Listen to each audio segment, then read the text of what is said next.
Episode 25. Munculnya sang mantan. Sesampainya di kampus, Arka mengantar Clara ke kelasnya. Langkahnya tegap dan penuh percaya diri, sama sekali tak terpengaruh oleh tatapan sinis, iri, dan sedikit kesal yang dilemparkan beberapa mahasiswa dan mahasiswi. Arka seolah tak peduli dengan bisik-bisik yang mengiringi langkah mereka. Bagaimana tidak? Idola kampus yang mereka dambakan. Dosen muda yang cerdas dan tampan, kini berjalan berdampingan dengan seorang mahasiswi. Clara memang cantik dengan lesung pipit yang menghiasi pipinya saat tersenyum. Rambut hitam legam yang tergelai indah, dan postur tubuh yang ideal. Namun, di mata para penggemar Arka, kecantikan Clara masih kalah jauh dibandingkan dengan mereka yang merasa lebih pantas mendampingi sang idola. Aura kebersamaan Arka dan Clara semakin memperjelas hubungan spesial di antara mereka. Membuat hati para pengagum Arka semakin panas. Mereka merasa Clara telah merebut sosok yang seharusnya menjadi milik mereka. Sudah, Pak, sampai sini saja, aku malu tahu diliatin banyak orang begitu, ucap Clara ketika mereka tiba di depan pintu kelasnya. Rona merah merambat di pipinya. Dia merasa risih menjadi pusat perhatian. Terlebih lagi tatapan-tatapan itu penuh dengan ketidaksukaan. Clara sedikit canggung atas pelakuan Arka yang tak pernah terlihat malu di dekatnya. Meskipun banyak mata yang selalu menyudutkan hubungan mereka, dia menggigit bibir bawahnya. Gelisah dengan situasi yang serba salah ini. Di satu sisi, dia merasa senang diperhatikan oleh Arka, dosen yang dikaguminya. Namun di sisi lain, dia tidak nyaman dengan tatapan tajam dan bisikan-bisikan sinis dari teman-teman sekelasnya. Clara berharap Arka mengerti perasaannya dan segera meninggalkannya. Lebih baik Bapak kembali ke ruangan sana. Nanti kalau sudah selesai aku kabarin, lanjut Clara. Suaranya terdengar sedikit bergetar. Dia berusaha tersenyum, mencoba menutupi kegugupannya. Clara berharap dengan begitu, Arka akan segera pergi dan membiarkannya masuk ke kelas dengan tenang. Dia membayangkan betapa canggungnya nanti jika harus berhadapan dengan teman-teman sekelasnya setelah adegan ini. Pertanyaan-pertanyaan dan tatapan penuh selidik pasti akan menghujaninya sepanjang hari. Baiklah kalau begitu. Kabari saya dan jangan keluar dari kelas sebelum saya jemput di sini. Paham? Tegas Arka tanpa ekspresi. Suaranya datar, namun tersirat nada perintah yang tak bisa dibantah. Matanya menatap Clara dengan intens, seakan mengunci gadis itu di tempatnya, meskipun wajahnya tetap datar. Sorot matanya menunjukkan kekhawatiran dan rasa posesif yang terpendam. Harus seperti itukah? Tanya Clara terkejut dengan sikap posesif Arka yang mulai terlihat menyebalkan. Dia merasa terkekang dengan aturan-aturan yang dibuat Arka. Seakan-akan dia tidak boleh jauh darinya, meski mereka hanya menjalani hubungan palsu.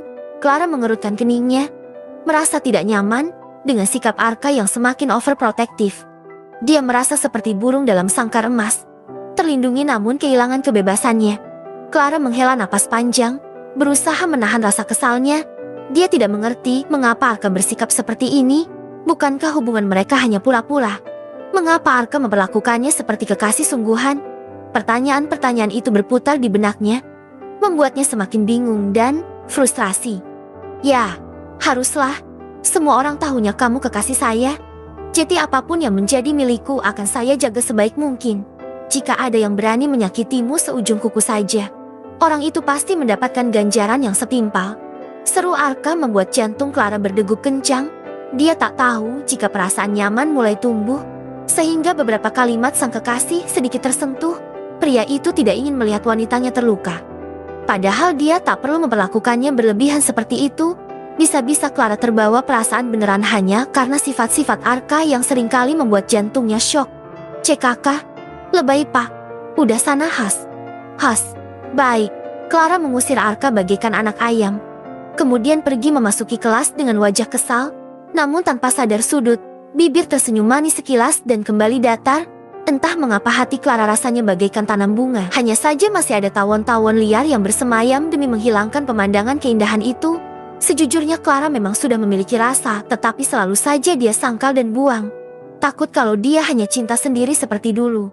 Trauma bertahun-tahun dia mencintai Davin sendiri tanpa dibalas oleh pria itu. Sedangkan di sisi lain, Arka menggelengkan kepala. Dia tahu hubungannya hanyalah kebohongan. Tetapi perasaan tidak bisa dibohongi jika hatinya telah terpikat lama oleh Clara. Wanita yang pernah didambakan dahulu sebelum perasaan ini semakin bermunculan jauh lebih dalam. sang dosen kembali berjalan meninggalkan kelas Clara.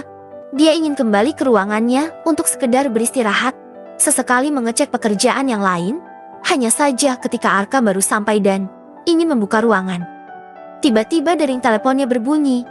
Dia segera mengeluarkan ponsel, lalu mengangkatnya setelah melihat notifikasi yang tertera di layar. "Ada apa?" tanya Arka dingin.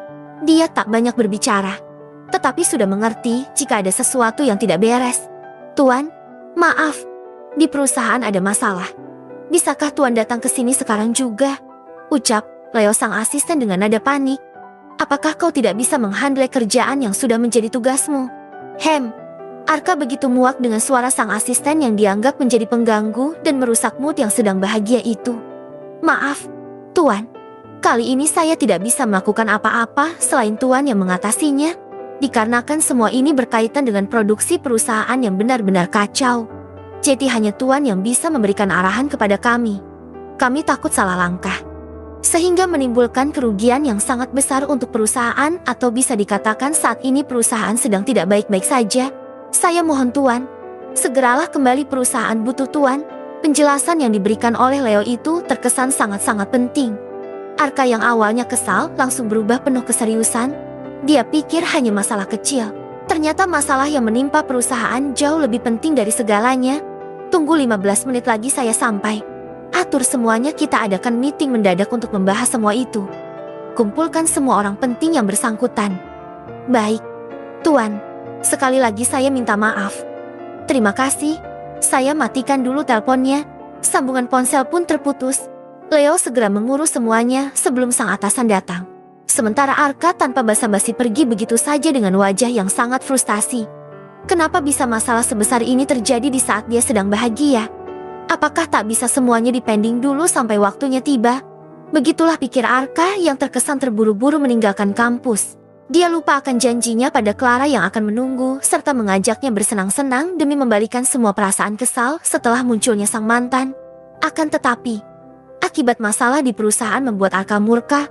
Dia hanya memikirkan bagaimana sampai tepat waktu dan mencari tahu inti permasalahan yang membuat perusahaan hampir bangkrut.